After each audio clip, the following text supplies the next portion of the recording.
disimpan dulu nanti. Habis itu dibuang ke mana? Tong sampah.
Mengembalikan yang telah hilang.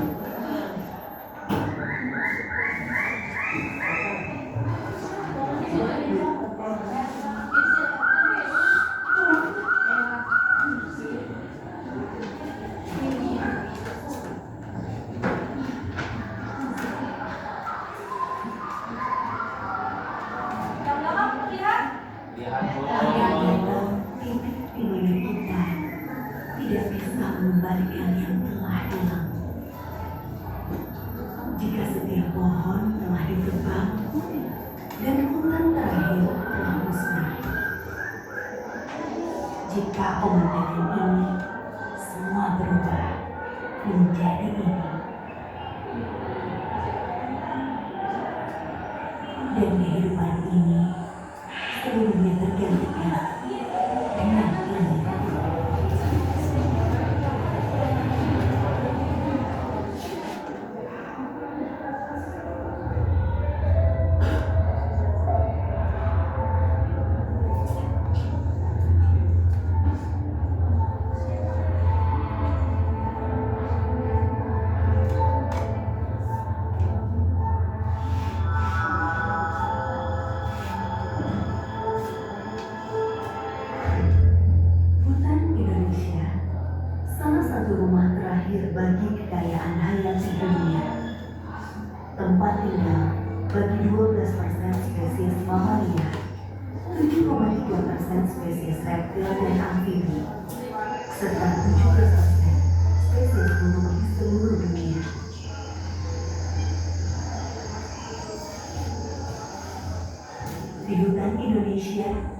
terdapat sekitar 25.000 jenis tumbuhan.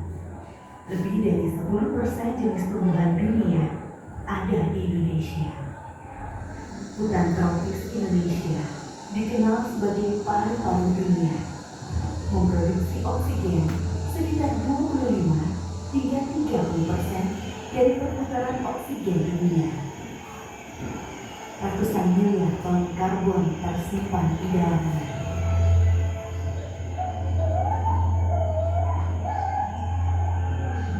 Indonesia adalah negara ketiga yang memiliki hutan hujan tropis terbesar di dunia.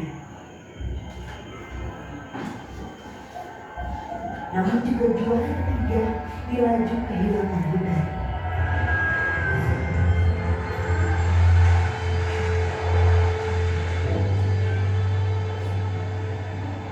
Hutan tropis hanya satu dari 4 jenis hutan utama yang tumbuh dengan subur di Indonesia.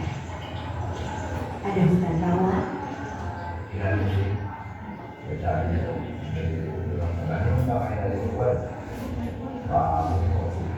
bakau,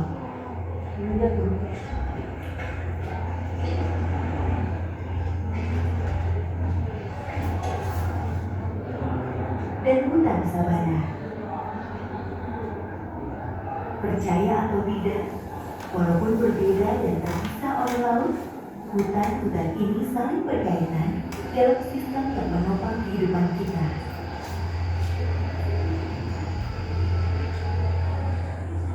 Hutan-hutan ini menjaga stabilitas iklim, beragam manfaat ekologi, keanekaragaman hayati yang luar biasa, hingga kepentingan ekonomi.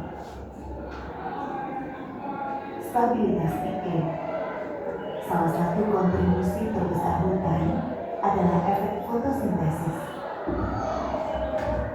Tanaman mengambil karbon dioksida dari atmosfer dan melepaskan oksigen untuk kita, sehingga membersihkan udara dan mengendalikan peningkatan suhu.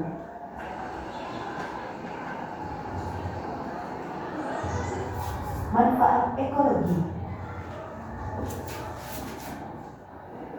Hutan membantu mencegah erosi tanah agar tidak terkikis dan terbawa ke laut. Ia juga mengumpulkan, menyaring, dan menyimpan air di bawah tanah. Hutan juga meningkatkan kelembapan atmosfer yang mempengaruhi curah hujan dan suhu. Hanya sebagian kecil spesies yang ditemukan di hutan telah dipelajari. Nyatanya, kita masih belum tahu banyak misteri yang tersimpan dalam kerajaan tropis ini.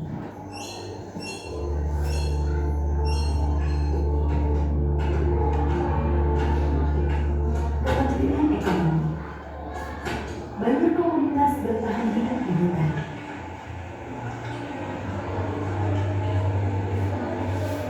Sebagian besar obat-obatan adalah produk tumbuhan yang berasal dari hutan. Banyak industri mendapatkan bahan bakunya dari hutan, seperti kayu dan kertas. Hasil hutan bermanfaat lainnya termasuk getah, rempah-rempah, dan pewarna.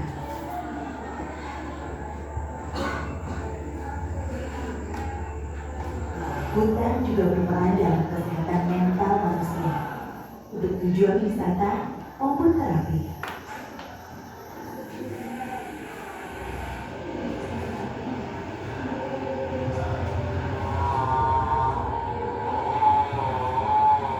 Sejak spesies kita mulai mempraktikkan pertanian sekitar 12.000 tahun yang lalu, kita telah menebang hampir setengah dari sekitar 5,8 triliun pohon di dunia.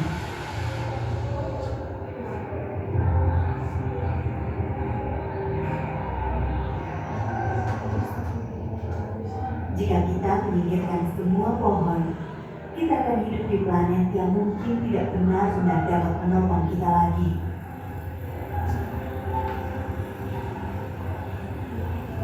Tanpa pepohonan, area yang sebelumnya hutan akan menjadi lebih kering, menjadi lebih rentan mengalami kekeringan yang ekstrim.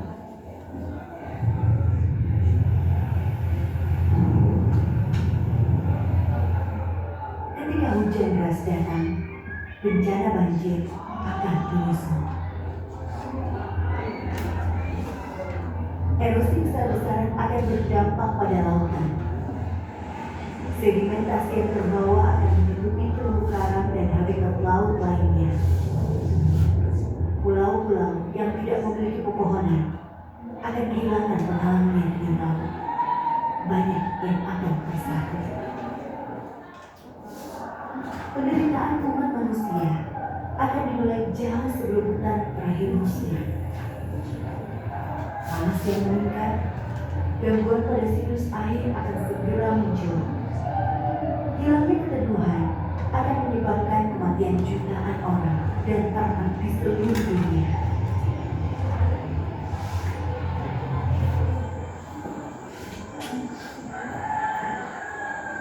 Kemiskinan dan kematian juga akan menimpa banyak manusia yang bergantung langsung pada hutan.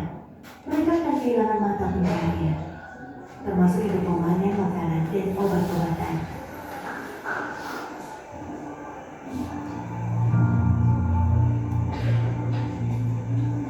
Jika hutan hilang, pertanian dan perkebunan akan terkena dampak.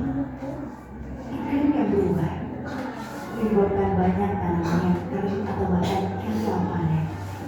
Tanaman seperti kopi yang memerlukan hutan sebagai naungan tak akan tumbuh dengan baik. Demikian pula dengan tanaman rempah lainnya. Seiring waktu, tanah di mana-mana akan menipis, membutuhkan pupuk dalam jumlah besar agar tanaman dapat bertahan hidup.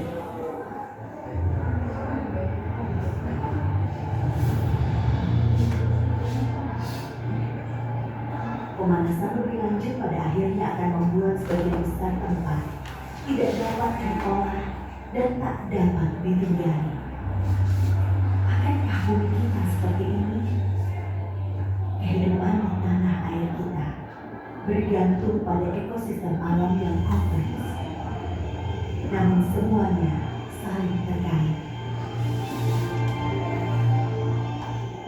Ketika hutan Indonesia musnah, bahkan sebelum pohon terakhir tumbang, upaya menyelamatkan diri sudah terlambat.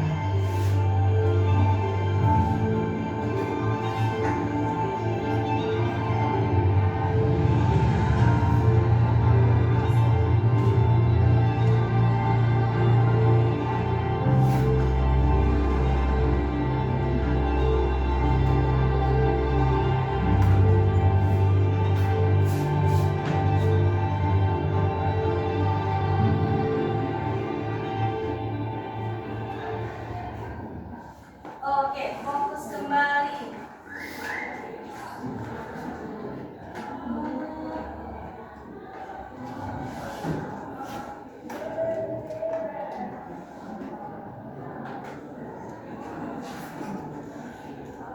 Oke, menurut kalian,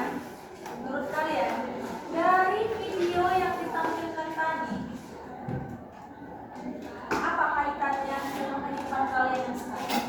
Pernah nggak kalian lihat di sekitar kalian sudah tidak ada pohon, terus waktu hujan, sekarang mau sekecil apapun derasnya hujan itu, mau sebanyak apapun, mau sedikit apapun debitnya, tetap tergenang di daerah sekitar tempat tinggal kalian. Iya atau tidak? Iya, Bu. Kenapa? Kenapa? Coba angkat tangannya Pak. Kenapa? Silakan. Karena udah sedikit kemampuan. Jadi nggak ada yang menahan air. betul, tepuk tangan buat temannya.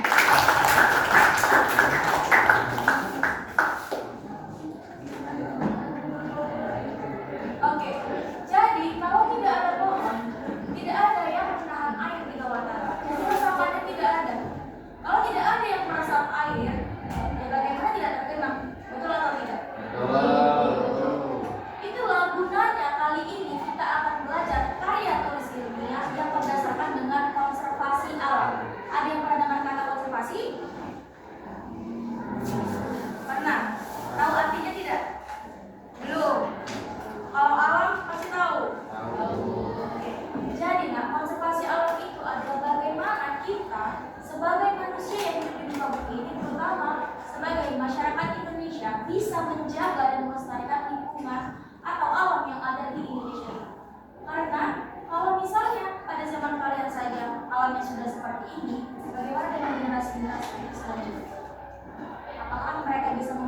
sumber daya alam Indonesia, atau malah mereka akan semakin dapat.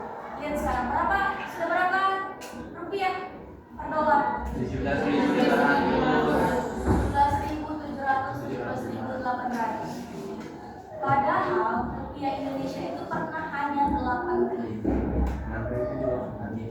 Jadi kalau kalian mau ngetes, simpan uang kalian dalam bentuk dolar dalam waktu 1 minggu, kalian akan untung sekitar 250 sampai 300 ribu tanpa perlu apa. Kenapa kita bisa lemah? Balik lagi, sumber daya alam kita sudah tipis. Kenapa tipis? Karena orang-orang egois. Hanya untuk keperluan ekonomi yang sebenarnya tidak perlu sebanyak itu dieksploitasi. Karena eksploitasinya merajalela, makanya kemiskinan kita meningkat karena sudah tidak ada lagi yang bisa kita kelola. Hanya orang-orang di kalangan atas yang bisa mengelola uangnya. Masyarakat bawah kan masih bergantung pada alam, betul atau tidak? Betul kan? Inilah gunanya kita belajar KTI. Jadi karya terus ilmiah yang berdasarkan dari konservasi alam ini akan membuka mata kita bagaimana kita harus bisa menjaga lingkungan kita untuk tetap bisa ditinggali untuk generasi-generasi selanjutnya. Tepuk tangan dulu untuk kita semua.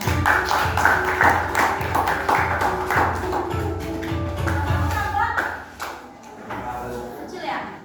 Ini sama aja. Inilah tujuan pembelajaran kita. Peserta ini dapat mengidentifikasi ciri-ciri. Dapat apa enggak? Tapi suara itu jelas kan? Ciri-ciri, struktur, dan kaidah kebahasaan karya tulis ilmiah. Ciri-ciri karya tulis ilmiah. Oke. Peserta ini mampu mengidentifikasi isu-isu konservasi alam di Indonesia yang relevan dengan lingkungan di sekitar mereka. Kalau kita dari yang terkecil di lingkungan kita apa masalahnya? Di sini ya. Isu lingkungan yang terkecil yang paling dekat dengan kita. Sampah, betul. Selain sampah apa?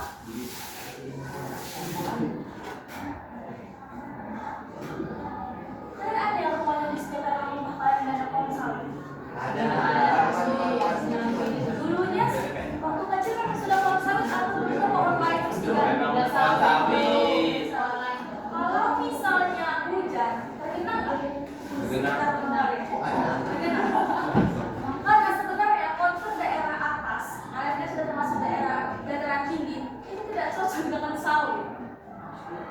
Kalau teh masih bisa, tapi itu tidak cocok sawit. Jadi seharusnya pemerintah itu punya peran buat tahu, di daerah dataran tinggi ini, maksudnya kita tanam apa supaya bisa bermanfaat bagi masyarakat setempat. Tapi itulah kembali lagi, kebijakannya seringkali malah tumpul ke bawah, ke atas. Betul atau tidak? Makanya kalian harus belajar materi ini supaya kalau kalian nanti ke depannya jadi pemimpin kebijakan, jadi pembuat kebijakan, kalian harus bisa menyadari bahwasanya kita yang berasal dari kalangan yang di bawah, bukan yang di atas, bisa mendapatkan manfaat dari kebijakan-kebijakan yang dibuat. Lanjut, slide sampah apa? Apa, ayo? Penambangan pohon bisa.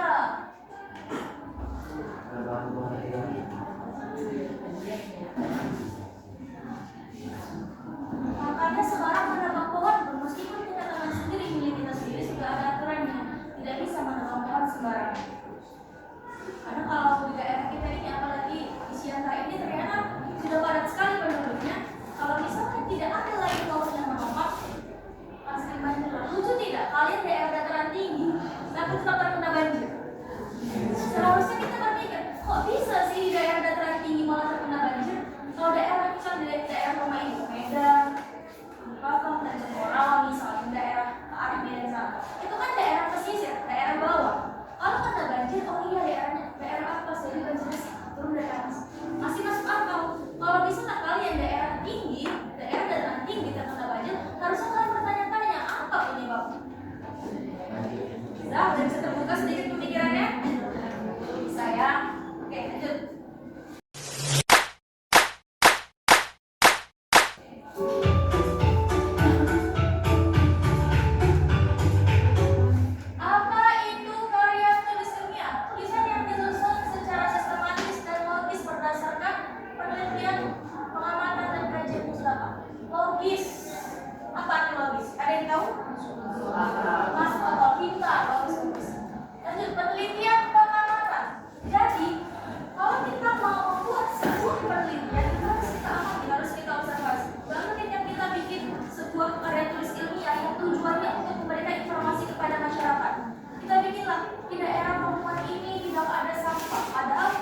dengan karangan atau perspektif dari kita sendiri, kalau karya tulis ilmiah ini malah tidak boleh sesuai dengan apa yang dimau si penulis, tapi harus sesuai dengan apa yang terjadi di lapangan. Karena tujuannya tadi apa? Untuk memberi informasi. Terus logis tadi apa logis? Maksud. Jadi bisa kita logikakan. Oke. Contohnya apa? Betul kita buat di kelas ini. Di kelas ini ada sekitar 100 kursi. Betul atau tidak? Sebenarnya bisa tidak masuk logika? Tidak bisa. Karena satu kelas ini hanya 36 orang, sudah pasti kursinya tidak akan bisa sampai 100. Gitu. Jadi sebenarnya bisa kita pikir kalau sederhana pun kalau tidak masuk logika ya salah. Gitu. Paham? Kalau rasional, sama saja rasional ini ya, harus bisa kita logikakan. Lanjut, sistematis. Apa arti sistematis? Tersusun, pintar. Bagus. Tersusun. Kalau membuat karya ilmiah tidak boleh lompat-lompat. Artinya, bagaimana kita bisa memberikan suatu informasi kalau tiba-tiba sudah langsung kesimpulan, tidak lagi dicari. Sopan. Sayang. Oke, kita lanjut ke faktual dan berbasis data. Kalau faktual artinya yang sedang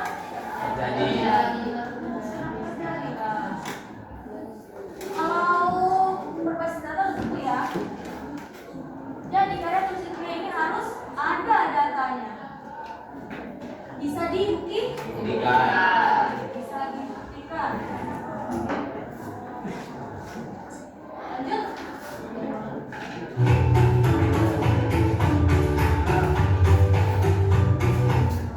Oke, menggunakan bahasa baku dan denotatif. Bahasa baku, apa itu bahasa baku? Sesuai dengan sesuai EYD. Apa EYD? Ejaan yang disempurnakan. Oke, kalau denotatif. Denotatif itu adalah makna yang sebenarnya tanpa kiasan. Nanti kalau yang sebaliknya apa?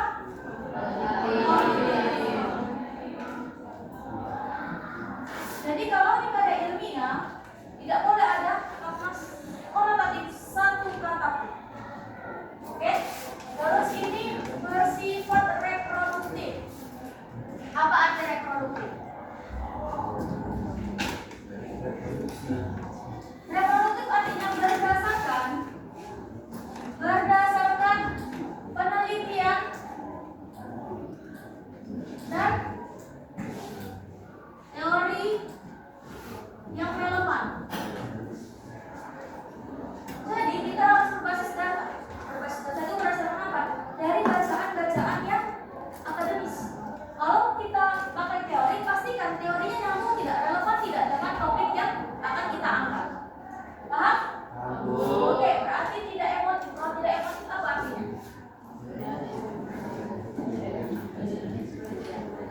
Emotif itu berdasarkan dari kata apa? Emosi. Jadi, kalau kita menulis karya ilmiah tidak boleh berdasarkan perasaan penulisnya.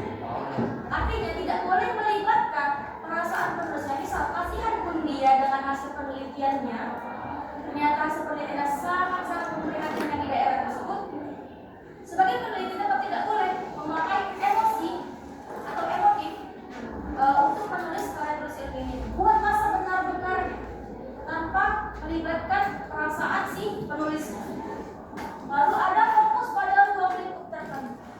Ruang lingkup tertentu. Misalnya ini secara akademis banyak kan? Bisa tentang apa tuh? Sains, tentang teknologi, apalagi sejarah juga bisa. Tapi dalam satu topik atau dalam satu judul, ya udah topik itu aja. Hanya topik itu, hanya satu topik pada satu karya tulis. Iya. Bagus. Ya.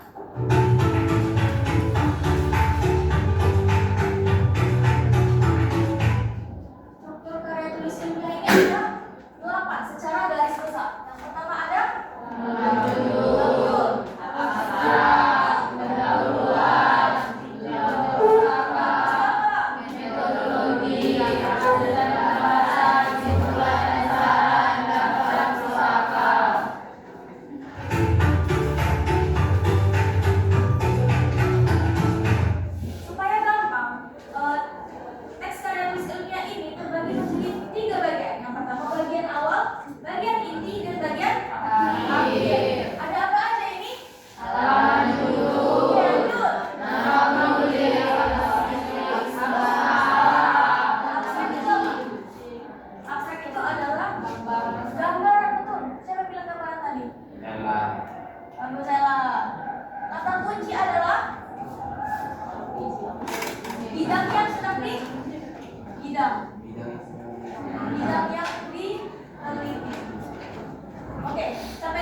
Iya, bawa Kak. Oke, bagus. Kerangka teoritis atau kajian pustaka. Seperti yang tadi Ibu bilang, setiap karya tulis ilmiah itu pasti ada teori yang relevan. Pasti ada kajian pustaka yang sebelumnya. Jadi menyempurnakan penelitian sebelumnya. Misalnya ini penelitian yang akan kita bawa. Bagus. Metodologi penelitian ini ada yang tahu? Nah, ini prosedur bagaimana kalian akan melakukan penelitian. Jadi harus sesuai apa tadi namanya? Sistematis. Sampai sini masih paham?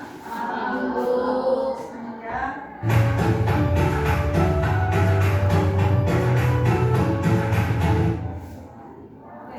Ada yang namanya simpulan dan ada yang namanya syarat. Simpulan apa artinya? Ada yang tahu?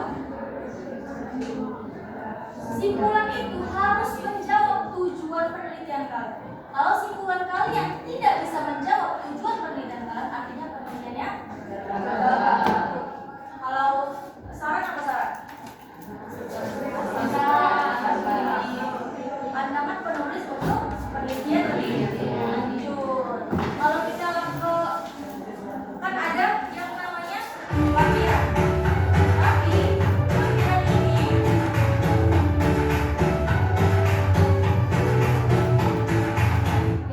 ada yang namanya lampiran. Lampiran itu adalah misal ada data yang tidak kalian cantumkan di bagian hasil pembahasan, bisa disertakan di bagian Lampiran. Sampai sini ada yang mau ditanya, Ibu? Iya. Itu langsung di kelompok, setuju? Atau pakai kelompok yang sudah ada? Sudah ada. Coba angkat tangan kelompok 1, 2, 3, 4, 5, 6. Oh, ada. Sampai kelompok 5 berarti ya? Ya, Bu. Oke. Bisa sudah diberikan link program yang Ibu kasih di grup? Sudah. Jadi sekarang ini pindahlah ke kelompok kalian masing. Masing. Boleh bergerak sekarang? Teman, teman.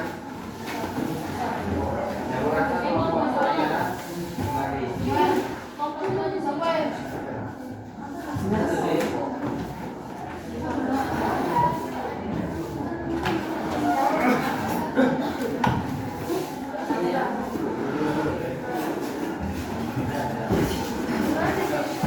Ayo, mulai waktu 2 menit.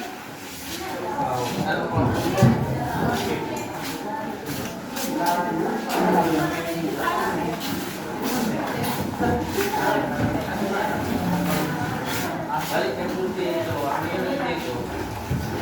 Ini deh.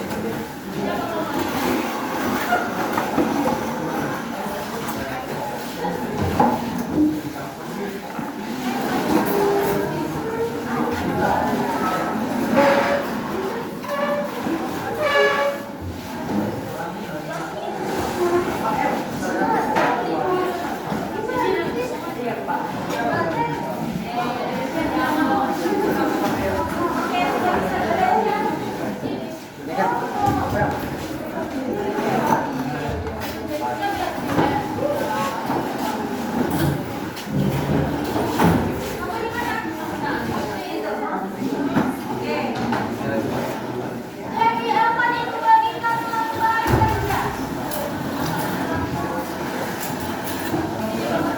Ada yang punya lagi yang Ya,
Siap semuanya.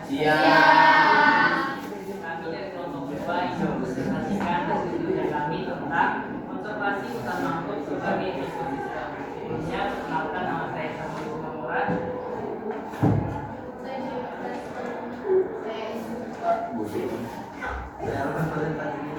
Siap semua. Perkenalkan kami dari kelompok 3 ingin mempresentasikan hasil diskusi kami tentang peran konservasi lingkungan untuk mencapai SDGs. Sebelumnya, perkenalkan nama saya Gezi Purba.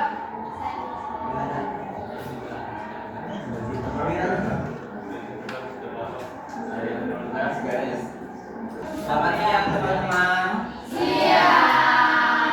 Perkenalkan kami dari kelompok 4 akan mempresentasikan hasil diskusi kami yang berjudul konservasi sumber daya alam untuk kehidupan yang lebih baik, meminimalisir dampak pencemaran lingkungan. Sebelumnya, izinkan kami untuk memperkenalkan diri kami. Perkenalkan, nama saya Dani Danikia. Nama saya Kurniawan Murad. Nama saya Aneka Nastaka Ginting.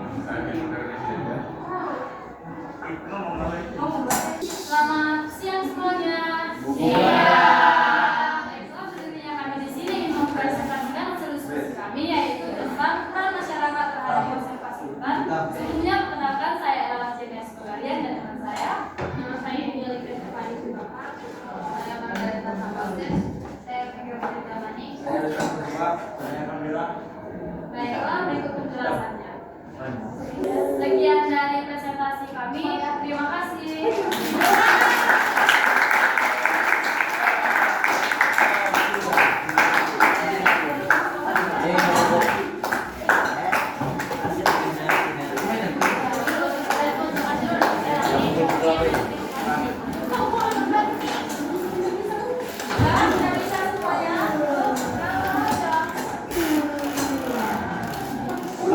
Oke, terima kasih kepada semua kelompok yang sudah mempresentasikan hasil kerja kelompoknya.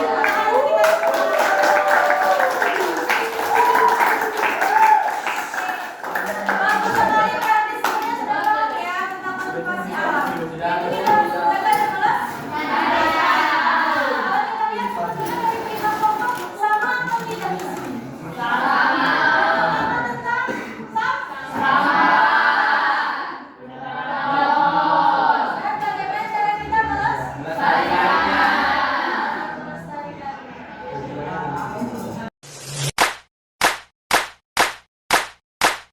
Oke, sedikit sebentar. Berdiri.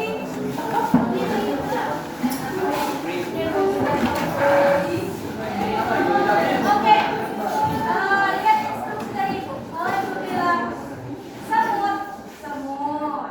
Besar dia. Lihat semut. Tapi kalau Ibu bilang gajah, kalian gajah.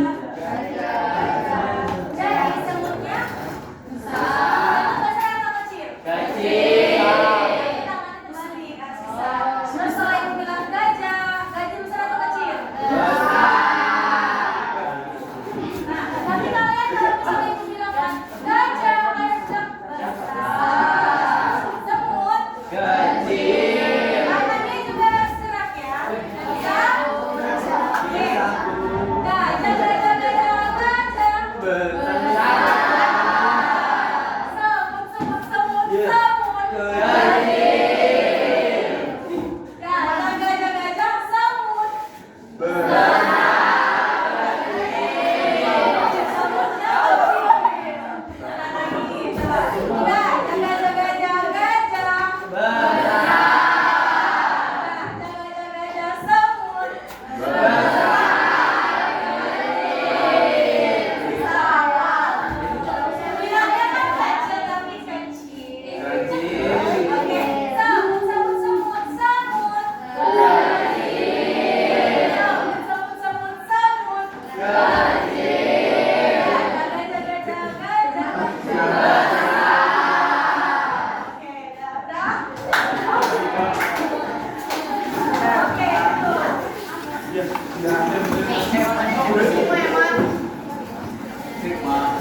Oke, untuk mengakhiri pembelajaran kita hari ini, Ibu mau kalian ambil kertas lembar.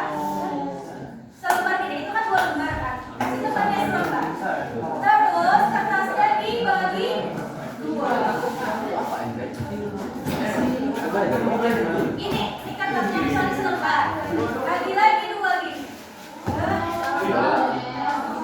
Oke? Oke. Sudah belum? Satu kelompok 1.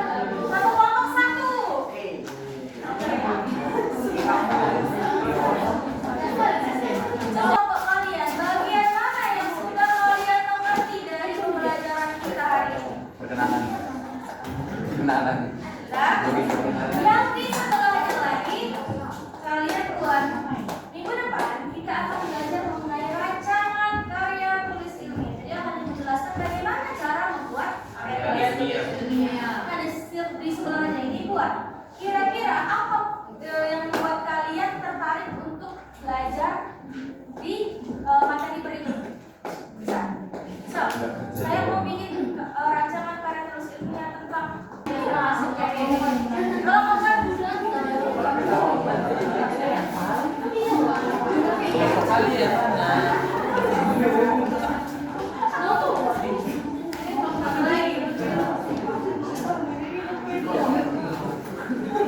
Oke, ini kelompok 4 ada bilang mereka sudah mengerti mengenai sistematika karya tulis ilmiah. Sudah dapat figuran kelompok 4. Kelompok 5 ingin belajar rancangan penelitian tentang penebangan liar, betul itu? Oke, nanti setelah ini kalian keluar dari kelas ini atau pulang ke rumah, coba ibu mau kalian lihat lingkungan sekitar kalian. Lebih peduli lagi, lebih kuat lagi, supaya kita juga bisa menjadi warga masyarakat yang bisa menjaga dan melestarikan lingkungan sekitar. Kalau ada sampah, boleh masuk sebagai orang yang baik hati, tidak sombong dan rajin menabung, ambil kita buangkan ke tempat sampah. Atau ada temennya yang bandel buang sampah sembarangan, tegur aja dia. Gimana cara kalian tegur? Bisa?